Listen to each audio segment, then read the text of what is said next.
एक बार एक किसान परमात्मा से बड़ा नाराज हो गया। कभी बाढ़ आ जाए, कभी सूखा पड़ जाए, कभी धूप बहुत तेज हो जाए तो कभी ओले पड़ जाए। हर बार कुछ ना कुछ कारण से उसकी फसल थोड़ी खराब हो जाए। एक दिन बड़ा तंग आकर उसने परमात्मा से कहा, देखिए प्रभु, आप परमात्मा हैं, लेकिन लगता है आपको खेतीबाड़ी की ज्यादा जानकारी नहीं है। एक प्रार्थना है कि एक साल मुझे मौका दीजिए, जैसा मैं चाहूँ वैसा मौसम हो, फिर आप देखना मैं कैसे अन्न के भंडार भर दूंगा। परमात्मा मुस्कुराए और कहा, ठीक है, जैसा तुम कहोगे वैसा ही मौसम दूंगा, मैं दखल नहीं करूंगा। किसान ने गेहूं की फसल बोई, जब धूप चाही तब धूप मिली, जब पानी तब पानी। तेज धूप, ओले, बाढ़, आंधी तो उसने आने ही नहीं दी। समय के साथ फसल बढ़ी और किसान की खुशी भी, क्योंकि ऐसी फसल तो आज तक नहीं हुई थी।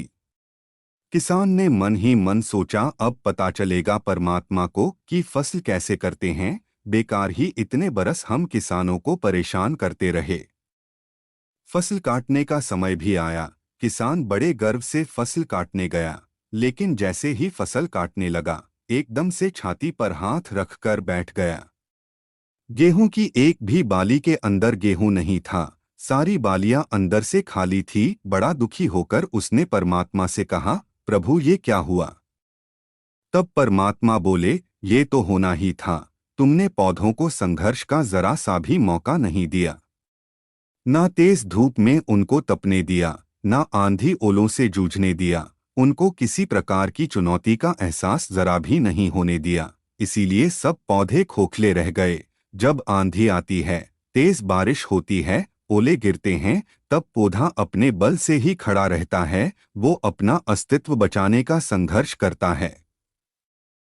और इस संघर्ष से जो बल पैदा होता है वो ही उसे शक्ति देता है, ऊर्जा देता है, उसकी जीवटता को उभारता है। सोने को भी कुंदन बनने के लिए आग में तपने, हथौड़ी से पिटने, गलने जैसी चुनौतियों से गुजरना पड़ता है, तभी उसकी स्वर्णिम आभा उभरती है, उसे अनमोल बनाती है। उसी तरह जिंदगी में भी अगर संघर्ष ना हो, चुनौती ना हो, तो आदमी खोखला ही रह जाता है, उसके अंदर कोई गुण नहीं आ पाता। ये चुनौतियां ही हैं जो आदमी रूपी तलवार को धार देती हैं, उसे सशक्त और प्रखर बनाती हैं। अगर प्रतिभाशाली बनना है तो चुनौतियां तो स्वीकार करनी ही पड़ेंगी, अन्यथा हम खोखले ही रह जाएंगे।